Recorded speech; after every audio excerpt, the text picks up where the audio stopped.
여러분, 오늘 우리가 함께 나눌 하나님의 말씀은요, 구약 성경 가운데 어디요? 스바냐입니다.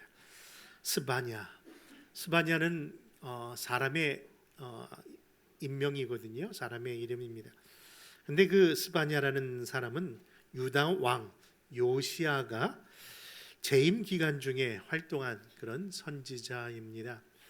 여러분, 그 당시 선왕이었던 므낫세와 암몬의 악행으로 인해서 각종 우상 숭배와 죄악으로 인하여 멸망의 중심에 서 있던 시기 당시에 하나님께서 부름받은 그 선지자 스바냐이기에, 그 스바냐서 역시 그 내용을 보면요, 1장에서 3장까지 짧은 말씀입니다마는 계속해서 말씀하는 내용은 여호와의 날이 곧 심판의 날인데, 그 날에 대한 경고와 회개를 촉구하는 말씀이랍니다.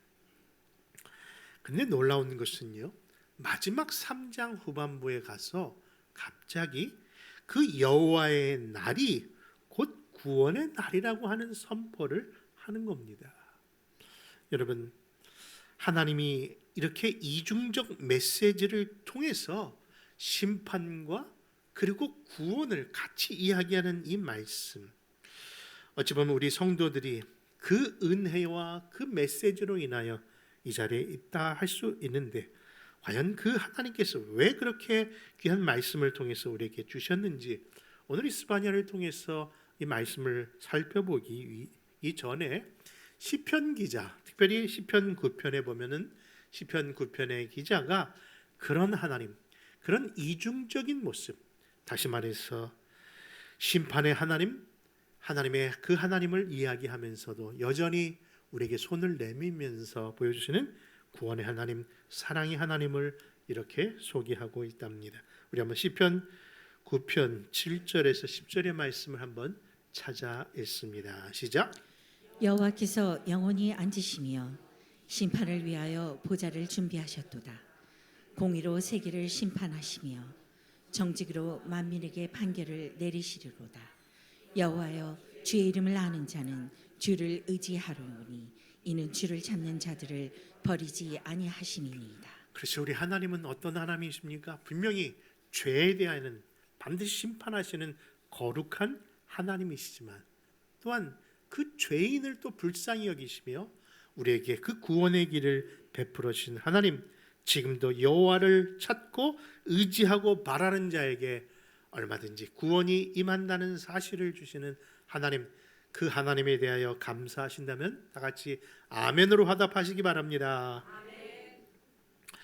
여러분, 우리 조선이라는 대한민국의 복음화를 위하여 많은 선교사님들이 이 땅에 오셨지만요, 사실 최초의 순교자였던 토마스 선교사는 참 귀한 분이 아닐 수 없습니다. 왜냐하면 그저 27살밖에 되지 아니하는 젊은 나이에 아무도 찾지 않았던 그 한국이라는 그 조선의 땅을 제너럴 서먼호를 타고 대동강변에 도착하자마자 바로 순교를 당하신 분이거든요. 그런데 그렇게 순교를 당했던 그 역사가 결국 조선이라는 곳에 하나님의 복음의 씨앗을 심고 저와 여러분들이 예수 믿고 어디를 가든 하나님의 자녀로서 쓰임받고 축복받는 삶을 사는데, 정작 그 선교사님을 파송한 그 나라, 그리고 그 교회는 어떻게 되었을까요? 궁금하지 않습니까? 여러분, 그 최초의 순교사를 파송한, 토마스 선교사를 파송한 나라는요, 바로 영국이라는 나라이고요, 그리고 그 교회는 바로 헤이즈 지역에 있는 하노바 교회라고 하는데, 안타까운 것은 지금 영국 교회나 그 하노바 교회는요, 더 이상 예배를 드리지 않는 그렇게 전락된 그런 안타까운 교회의 형편이 되었다고 합니다. 여러분, 도대체 그 이유가 뭘까요? 아니, 선교사를 파송한 귀한 교회요, 민족인데 어쩌다 이렇게 된 겁니까? 이에 대하여 학자들은 이렇게 얘기합니다. 다른 이유가 아니라 단 한 가지, 바로 하나님의 말씀의 권위를 잃어버렸기 때문이다. 여러분, 교회의 성패는요, 하나님의 말씀에 달려있는 줄 믿으시기 바랍니다. 교회가 교회다움이라는 것은요, 말씀 중심에 서 있는 겁니다. 그래서 교회가 힘들어도 어려워도 하나님의 말씀을 전하는 이 귀한 시간을 가장 중요하게 여기는 것이고요, 주일에 가장 노른자라 저기는 그 정오 예배에 하나님의 말씀을 선포하는 이유도 나의 중심에 말씀이 있음을 되새기기 함이 아닐까요? 아멘이십니까? 여러분, 그렇습니다. 세상 무엇도 다 사라지고 없어지만요, 오직 하나님의 말씀만이 영원한 줄 믿으시면 다시 한번 아멘 하시기 바랍니다. 그런데 선교사를 파송했던 그런 영국 교회였지만 결국 하나님의 말씀의 권위를 상실하면서부터 교회가 전락되었다면, 지금은 이 땅에 있는 교회, 이 땅에 저와 있는 우리 교회도 여러분들, 우리가 정말 정신 차리지 아니하고 하나님 말씀을 붙들지 아니하면요, 우리의 신앙도 그렇게 될 수 있다는 것이죠. 여러분, 교회가 잘못됐다고 얘기합니다. 교회가 어렵다고 얘기합니다.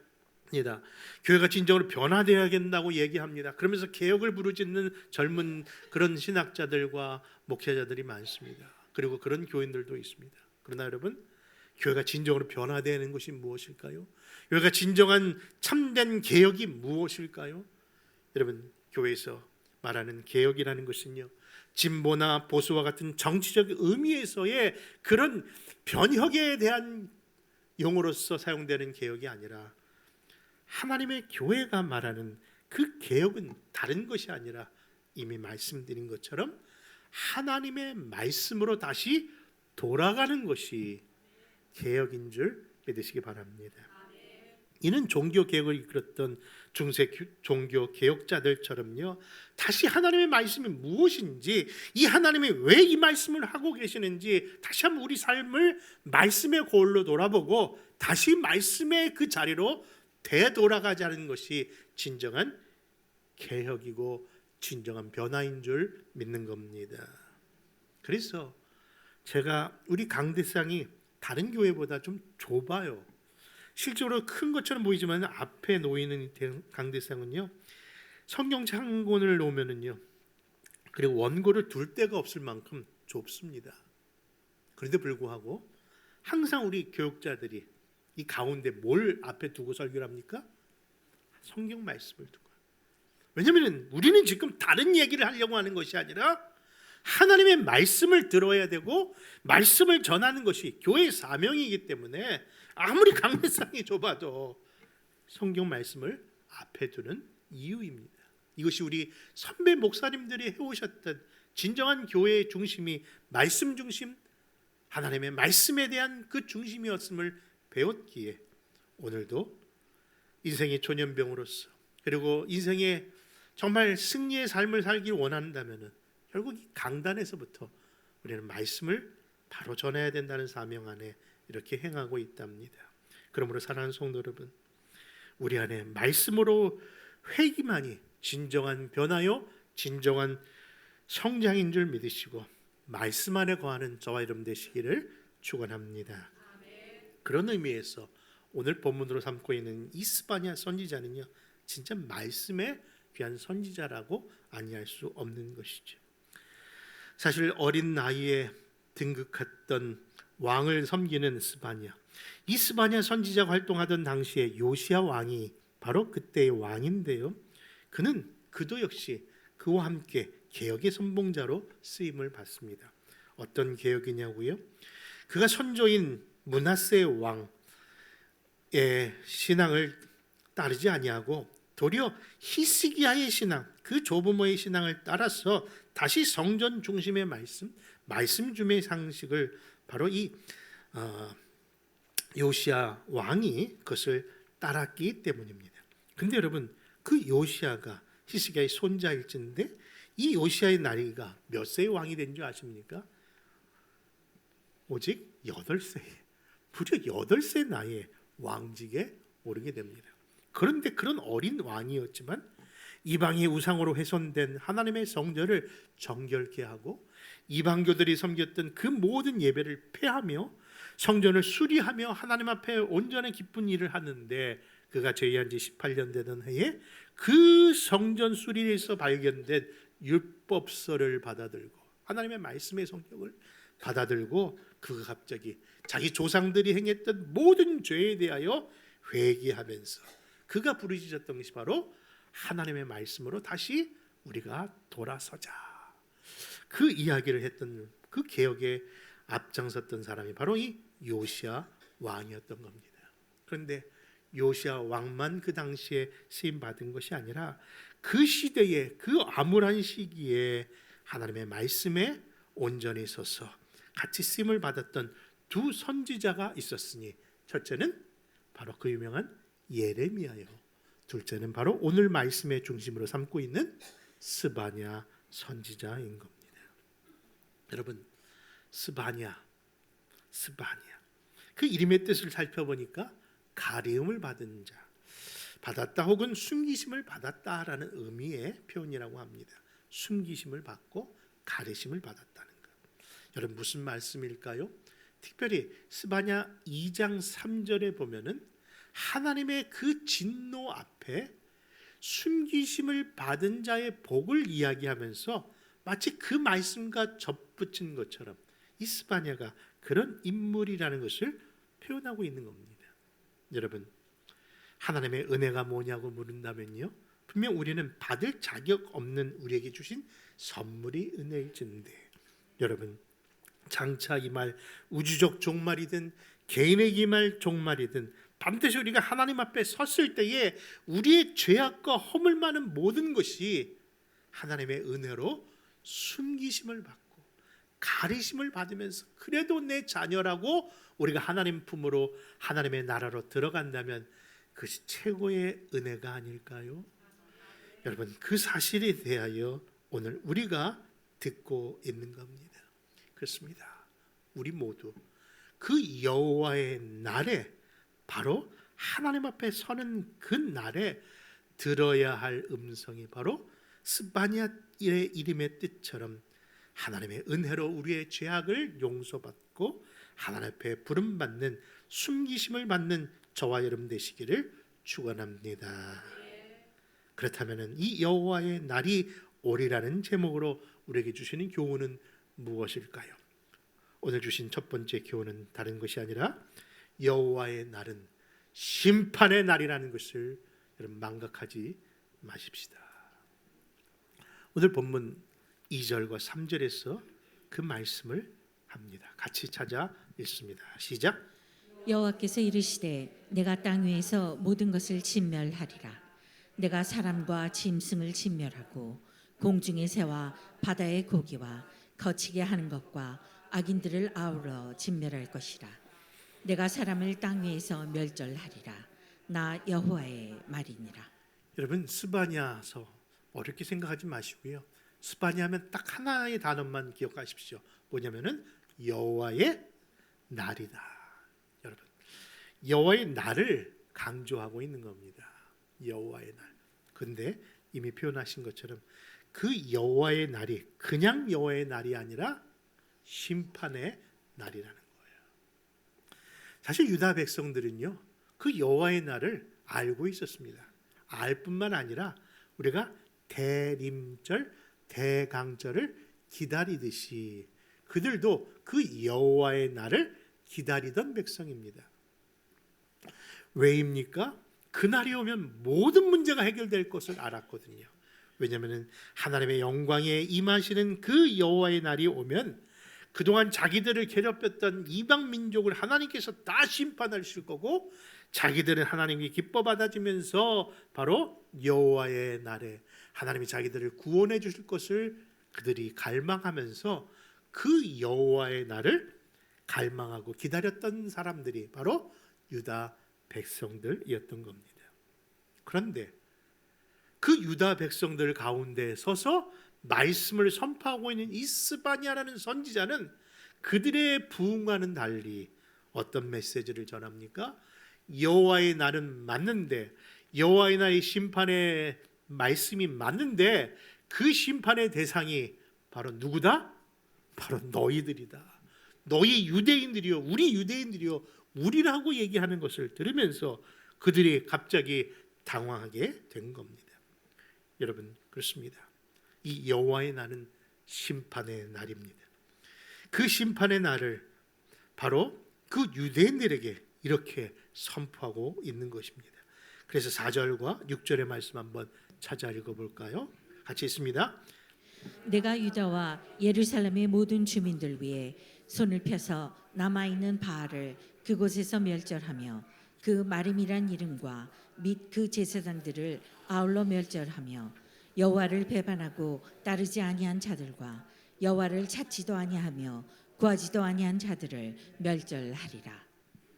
여러분 이미 읽으신 바와 같이 스바냐 선지자는요, 이 여호와의 심판의 날이 바로 분노하시는 하나님의 그 진노하심이 얼마나 큰지, 그 진노가 바로 스스로 선민이라고 생각했던 유다 백성에게 있음을 선포한 겁니다. 그런데 여러분, 이것은 유다 민족만의 심판의 선포가 아니라 바로 그 심판의 대상에 그 누구도 예외가 없음을 2장에서 이렇게 이어서 말씀한답니다. 우리 한번 스바냐 2장 1절과 2절의 말씀도 한번 찾아 읽어볼까요? 시작. 수치를 모르는 백성아 모일지어다 모일지어다. 명령이 시행되어 날이 겨같이 지나가기 전, 여호와의 진노가 너희에게 내리기 전, 여호와의 분노의 날이 너희에게 이르기 전에 그리할지어다. 여러분, 스바냐 선지자의 그 심판에 대한 선고는요, 이 여호와의 날에 어떤 하나님의 심판이 있는가 하니 유대 백성뿐만 아니라 그에 둘러싼 모든, 아니 하나님의 창조의 시에 창조했던 모든 생물과 이 우주적인 심판이 있을 것을 이야기하고 있는 겁니다. 여러분, 사실 그 백성들, 아니 저와 여러분들이 알고 있는 구약의 심판은 이미 있지 않았습니까? 무슨 심판이 있었죠? 그 유명한 노아의, 그렇죠, 홍수의 심판이 있었던 거죠. 그 당시에도 분명히 하나님께서 모든 생물을 멸절시키지 않았습니까? 그런데 지금 스바냐가 얘기하고 있는 여호와 날의 심판은 도대체 어떤 심판이길래 그때보다도 더 극렬한 심판이라는 것을 강조하는 것일까요? 여러분, 생각해 보면요, 하나님께서 노아 홍수 당시에 하셨던 심판은 그래도 예외를 둔 심판이었지만 앞으로 여호와의 날에 임할 여호와의 심판은 여러분 어느 누구도 예외 없는 그런 극렬한 심판임을 강조하고 있다는 거예요. 그렇다면 여러분, 아니 노아 시대의 심판이 왜 예외가 있었는지 그 내용을 여러분들은 아십니까? 사실 제가 전도사 시절에요, 유년주일학교 학생이 갑자기 창세기 공부하다가 질문하는 순간 너무 당황스러워갖고 집에 가서 연구하고 찾아가서 나중에 가르쳐줬던 일화가 하나 있었는데요. 그 일화는 이렇습니다. 하나님 주일학교 학생이 저에게 묻습니다. 전도사님, 노아 홍수 때 하나님이 심판하셨다고요? 그래서 그 심판 때 모든 생물이 죽었다고요? 그렇다면 지금 코끼리나 저는 기린 같은 것도 다 노아의 방주에 들어갔기 때문에 지금에 존재하는 겁니까? 그럼 하면서 아주 잘난 척하면서 그림까지 보여주면서 하는데, 그러면 노아 방주에 고래도 들어갔겠네요? 고래? 갑자기 고래?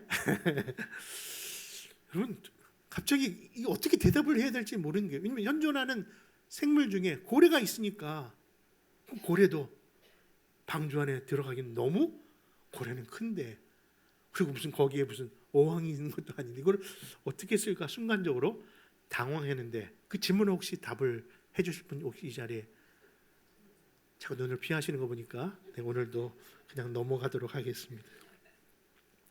사실 여러분, 코끼리나 기린이 현존하는 것을 보면 분명 노아의 방주 안에 들어갔다는 것 아닙니까?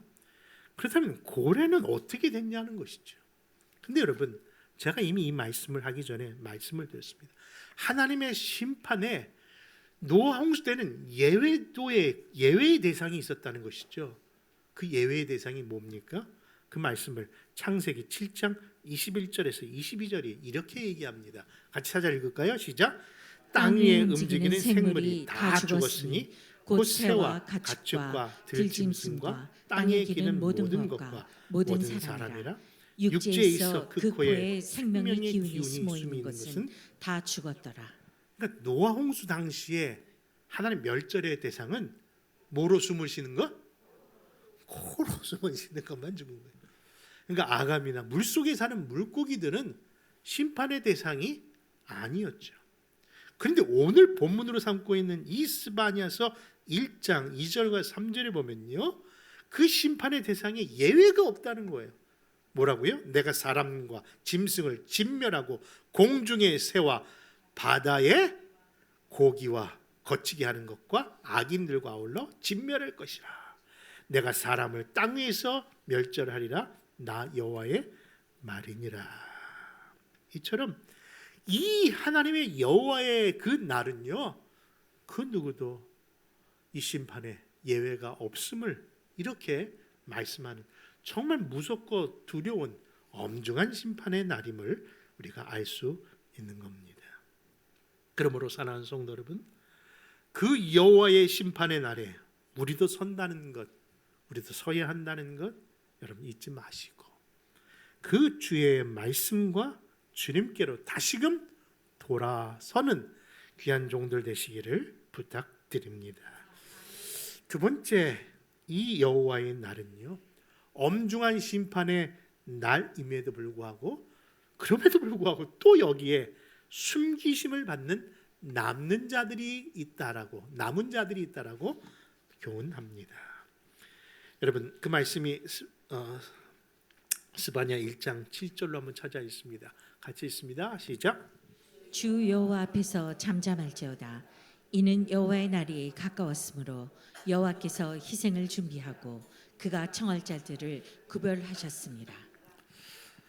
여러분, 그 여호와의 날이 가깝고 우리에게도 임할 겁니다. 그런데 그 가운데서도 하나님께서 특별한 자들을 세우신다는 겁니다. 여러분, 다 아시다시피 한 번 죽는 것은 사람에게 정하신 것이라, 그 누구도 이 땅에서 죽어야 되는 그 일에 대해서는 피할 자가 없습니다. 그런 의미에서 이 스바냐 2장에서부터 보면요, 유다의 심판의 도구로 사용됐던 그런 많은 이방 국가들 그리고 열방까지 다 심판의 대상임을 이야기합니다. 그것은 사회적인 문제 또는 정치적, 종교적인 모든 자들도 예외가 없다는 것이죠. 그런데 그런 심판 가운데 특별히 유다 민족을 계속해서 괴롭혔던 블레셋에 대한 그 말씀이 함께 나오는데요, 특별히 블레셋의 5 성읍에 대한 이야기를 하면서 그들에 대한 심판의 묘사를 아주 구체적으로 하십니다. 여러분, 그 첫째가 가사인데요, 그들은 버림을 당할 것이라고 이야기합니다. 사실 가사라는 것은요, 여호수아가 유다 지파에게 베풀한 땅인데도 불구하고 결국 블레셋에 빼앗겨 우상의 근거지가 되었기 때문에 결국 하나님이 그곳을 심판한다고 얘기합니다. 또 아스글론이라는 그 블레셋의 또 다른 성읍의 이름이 나오는데 그것은 폐허가 될 것이라고도 이야기합니다.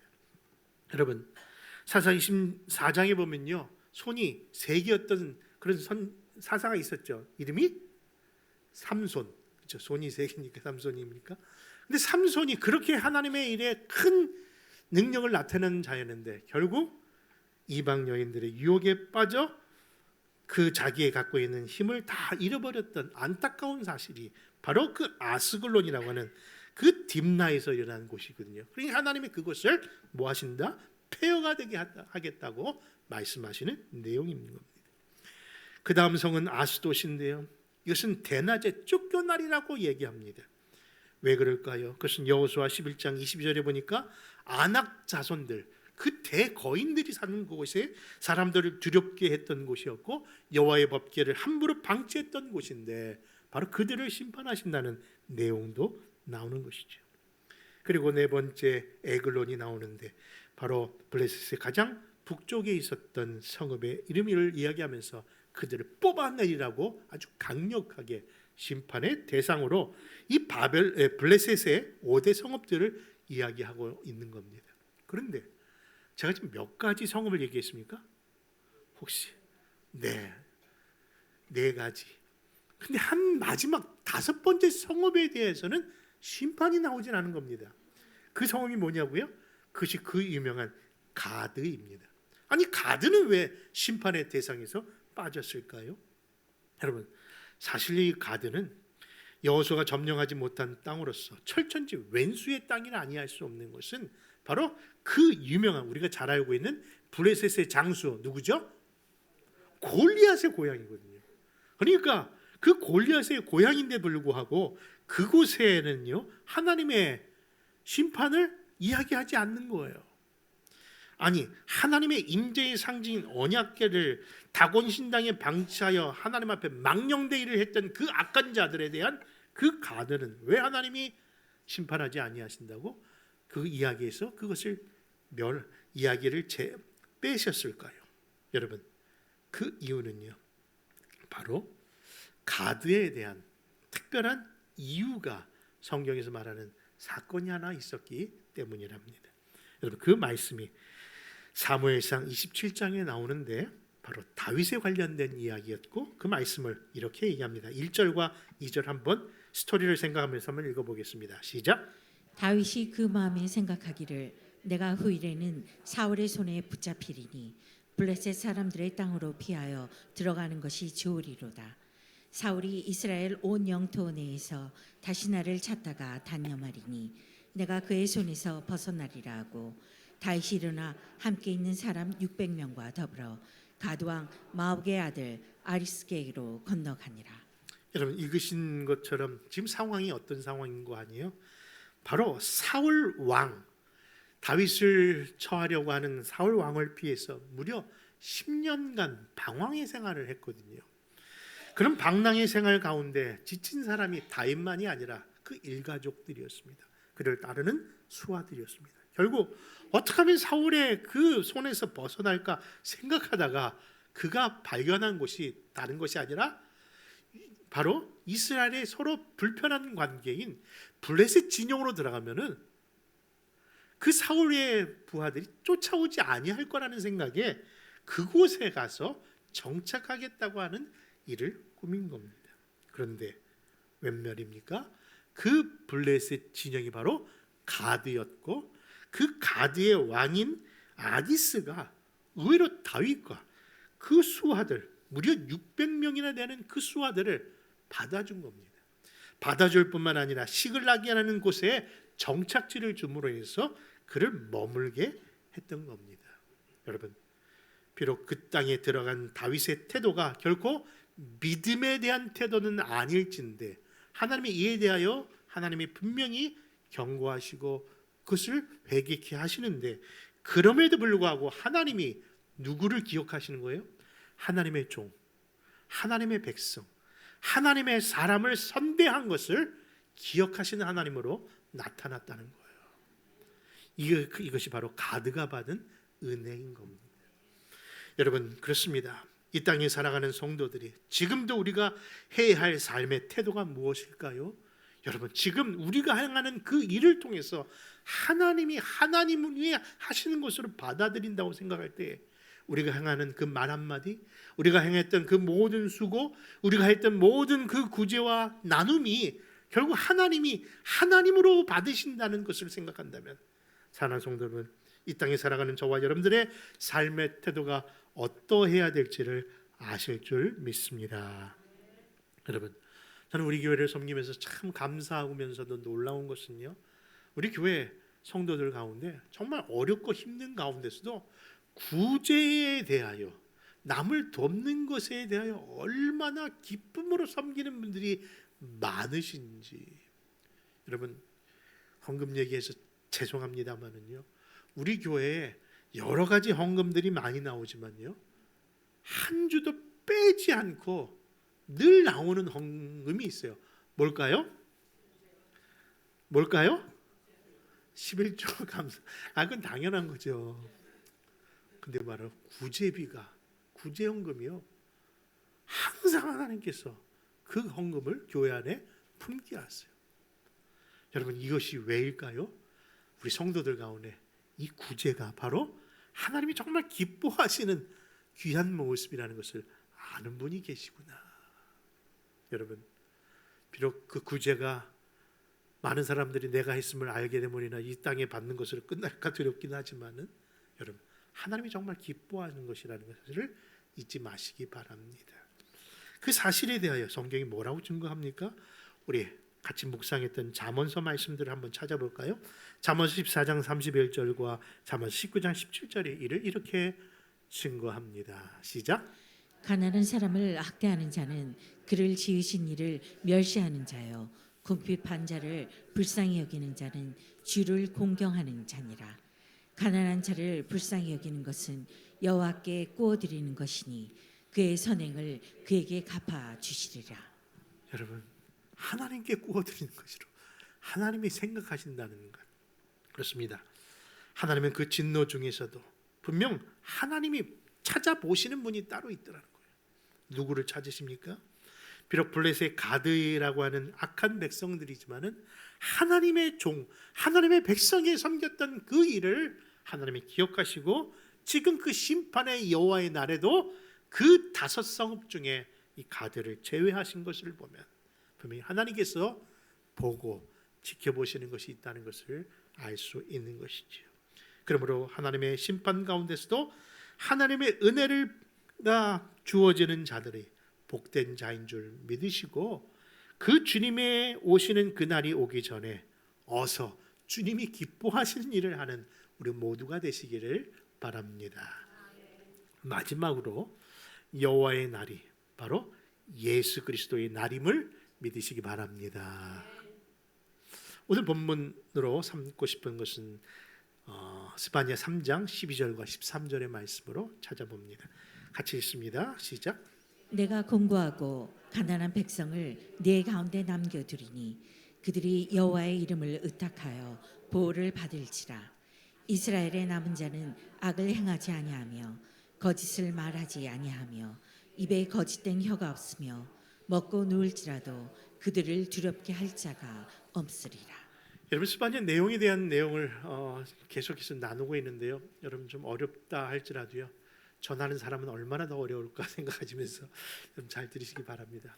결론의 말씀이에요. 이 스바냐는요, 진짜 여호와의 날, 그 진노의 날, 심판의 날을 선포한 것 아닙니까?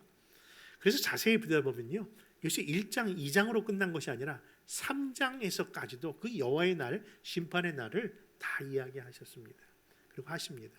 그런데 갑자기 9절부터 이 말씀이 바뀌는 거예요. 어떻게 바뀔까요? 여호와의 날은 맞는데 그 날이 심판하는 날, 진노의 날이 아니라 할렐루야, 뭐라고요? 구원의 날이라고 얘기하는 겁니다. 아니 도대체 이 여호와의 그 심판의 날이 갑자기 어떻게 구원의 날이 될까요? 여러분 그 이유가 바로 선지자가 바라봤던 예수 그리스도 때문인 줄 믿으시기 바랍니다. 여러분 예수님은 분명히 신약의 모습으로 나타나셨음에도 불구하고 구약의 곳곳에서 등장하셨습니다. 여러분 그리고 그분이 곧 여호와의 날의 주인이 되심을 보여주셨습니다. 근데 그 일을 바로 스바냐라는 선지자가 미리 바라보게 된 겁니다. 여러분 분명히 여호와의 날은 모든 민족, 모든 백성, 아니 이 땅에 있는 모든 생물들이 다 멸절받아야 마땅한 죄악 때문에 일어난 일이지만 그 가운데서도 하나님의 은혜와 사랑이 덧붙여진 놀라운 역사가 일어나는데 그것을 스바냐가 멀리서나마 바로 예수 그리스도의 갈보리 언덕의 십자가를 바라보았기 때문인 줄 믿으시기 바랍니다. 여러분 그렇습니다. 이 심판의 날이 회복과 구원의 날로 선포된 겁니다. 여러분 놀라운 사실은요, 바로 예수님께서 그 십자가의 은혜의 역사를 통해서 인류 죄악과 저주의 모든 심판을 바로 독생자 예수 그리스도를 통해 전가시키셨고 그 예수님은요 그 모든 죄악을 자신의 그 십자가에 담당하시면서 여호와의 날, 그 심판의 날을 무슨 날로? 자기 백성을 구원하시는 날로 바꾸셨다는 사실. 그 사실을 위하여 예수님은 갈보리 십자가의 언덕에서 잠시 이런 이야기를 내뱉으십니다. 뭐라고요? 다 이루었다. 여러분, 그 다 이루었다는 말이 바로 있기 전에 예수님은 무엇을 행하셨는지 우리는 짐작할 수 없고 정확히 알 수는 없으나 감히 제가 받은 은혜로 표현해 본다면요, 그동안 그 십자가에서 그동안 인류가 전했던 모든 죄악의 저주를, 그리고 그 심판의 대상을 다 자기 어깨에 짊어지셨구나. 할렐루야.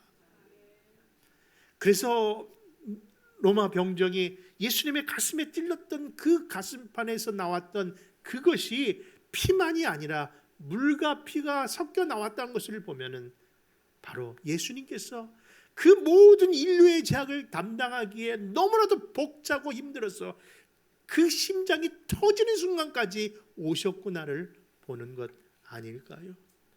결국 그 일까지 감당하시면서 심판의 날을 구원의 날로 바꾸신 분이 바로 예수 그리스도인 줄 믿으시기 바랍니다.